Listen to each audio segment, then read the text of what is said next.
पाठ 25 विराम चिन्ह तथा उनका प्रयोग, punctuation marks and their use.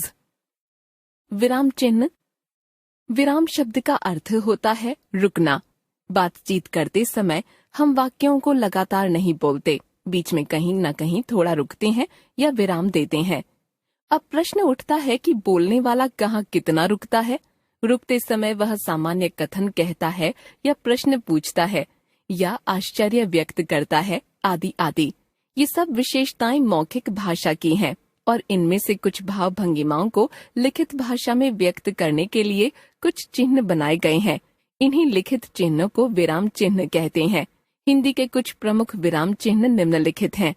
विराम चिन्ह का नाम चिन्ह, पूर्ण विराम फुल स्टॉप, अर्ध विराम सेमीकोलन, अल्प विराम कॉमा, प्रश्नवाचक चिन्ह क्वेश्चन मार्क, विस्मयादि सूचक चिन्ह साइन ऑफ एक्सक्लेमेशन, योजक या विभाजक चिन्ह हाइफन, निर्देशक चिन्ह डैश, उद्धरण चिन्ह इन्वर्टेड कॉमा, विवरण चिन्ह साइन ऑफ फॉलोइंग, कोष्ठक ब्रैकेट्स, हंस पद या त्रुटिपूरक कैरेट, लाघव चिन्ह या संक्षेप सूचक चिन्ह साइन ऑफ एब्रीविएशन, पूर्ण विराम। बोलते समय जब वाक्य समाप्त हो जाता है तो उसके लिए लिखित भाषा में पूर्ण विराम चिन्ह का प्रयोग किया जाता है। जैसे प्रधानमंत्री विमान से नीचे उतरे, सभी लोगों ने उनका स्वागत किया, उनके स्वागत में 21 तोपों की सलामी दी गई। अर्धविराम। जब पूर्ण विराम की तुलना में वक्ता बोलते समय कुछ कम समय के लिए रुकता है तब लिखित भाषा में अर्धविराम चिन्ह लगाया जाता है। जैसे नेताजी भाषण देते रहे, लोग शोर मचाते रहे। सभी लड़कों ने अपने अपने बैग खोले, लंच बॉक्स निकाले और मिलजुल कर खाने लगे। अल्प विराम। जब वक्ता बोलते समय वाक्य के बीच में अर्धविराम की तुलना में कम समय के लिए रुकता है तब लिखित भाषा में इसके लिए अल्प विराम चिन्ह का प्रयोग किया जाता है।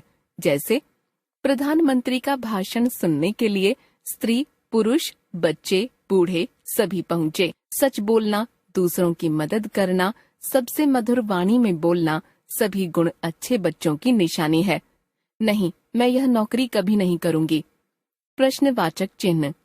जब वक्ता बोलते समय वाक्यों में प्रश्नवाचक शब्दों कब, कहाँ, कैसे, क्यों आदि का प्रयोग करते हुए प्रश्न पूछता है तब लिखित भाषा में वाक्यों के अंत में प्रश्नवाचक चिन्ह लगाया जाता है। जैसे आप कब वापस लौटेंगे? क्या आप मेरे घर आ सकते हैं? यह कमीज तुमने कहाँ से खरीदी? कितना खाना बचा है? विस्मयादि सूचक चिन्ह विस्मय, आश्चर्य, घृणा, शोक, प्रसन्नता आदि भावों को व्यक्त करने वाले पदों, उपवाक्यों एवं वाक्यों के अंत में तथा संबोधन सूचक शब्दों के बाद लिखित भाषा में विस्मयादि सूचक चिन्ह लगाए जाते हैं। जैसे अरे तुम आ गए, उफ कितनी गर्मी है, ओह आज तो बहुत ठंड है, कोई उसे बचाओ, उसे चोट लग गई, वह पकड़ा गया, दीपा तुम मेरे साथ चलो, मदन तुम्हारी परीक्षा कब है। योजक या विभाजक चिन्ह। दो शब्दों को जब जोड़कर बोला जाता है या दो संयुक्त शब्दों को अलग अलग करके बोला जाता है तब लिखित भाषा में इनके लिए योजक या विभाजक चिन्ह का प्रयोग किया जाता है। जैसे धीरे धीरे, जल्दी जल्दी, लिखना पढ़ना, रोटी वोटी आदि। तुम सा ईमानदार, आप सा निष्ठुर, लक्ष्मण सा भाई आदि। भूखा प्यासा, अच्छा बुरा, मोटा पतला आदि। निर्देशक चिन्ह। यह निर्देशक चिन्ह योजक चिन्ह जैसा ही होता है पर उससे थोड़ा अधिक लंबा। इसका प्रयोग किसी व्यक्ति के कथन को उद्धृत करने से पहले किसी वाक्यांश की व्याख्या करने के लिए या संवादों में किया जाता है। जैसे तुम मुझे खून दो, मैं तुम्हें आजादी दूंगा, सुभाष चंद्र बोस ने कहा था। पिता, कहाँ जा रहे हो? बेटा, अभी आता हूँ थोड़ी देर में। अच्छे इंसान बनो, मेहनत से, लगन से और ईमानदारी से। उद्धरण चिन्ह। जब किसी व्यक्ति के कथनों को ज्यों का त्यों बताना होता है या उद्धृत करना होता है तब उद्धरण चिन्ह का प्रयोग किया जाता है।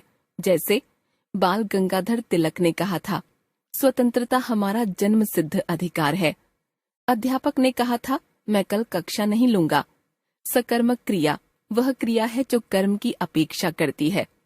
विवरण चिन्ह, वाक्यांशों में जब कोई सूचना निर्देश देना होता है तब लिखित भाषा में विवरण चिन्ह का प्रयोग किया जाता है।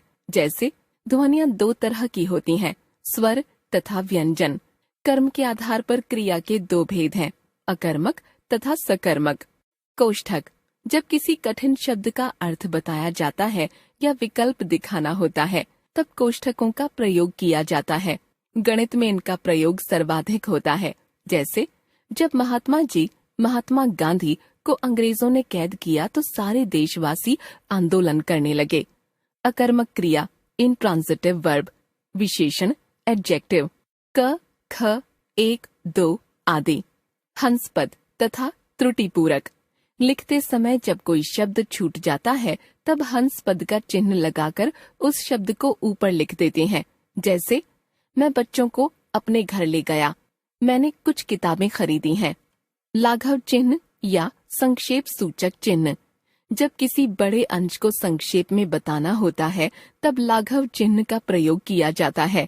जैसे बैचलर ऑफ आर्ट्स BA, आकस्मिक अवकाश अ, प्राकृतिक चिकित्सा ची, मास्टर ऑफ एजुकेशन MEd। हमने सीखा, मौखिक भाषा में बोलते समय वक्ता कहीं रुकता है, कहीं प्रश्न पूछता है, कहीं आश्चर्य प्रकट करता है तो कहीं किसी के कथन को उद्धृत करता है, आदि आदि। मौखिक भाषा की विभिन्न युक्तियों को लिखित भाषा में व्यक्त करने के लिए जिन चिन्हों का प्रयोग किया जाता है उन्हें विराम चिन्ह कहते हैं। प्रायः जिन विराम चिन्हों का प्रयोग किया जाता है वे इस प्रकार हैं: पूर्ण विराम, अर्ध विराम, अल्प विराम, प्रश्नवाचक, विस्मयादि सूचक, योजक, निर्देशक, उद्धरण, विवरण, कोष्ठक, त्रुटिपूरक, लाघव आदि के चिन्ह। विराम चिन्हों के प्रयोग से लिखित भाषा अधिक व्यवस्थित एवं अधिक अर्थग्राह्य हो जाती है। यदि विराम चिन्हों का प्रयोग ठीक से न किया गया हो तो कुछ का कुछ अर्थ लगाया जा सकता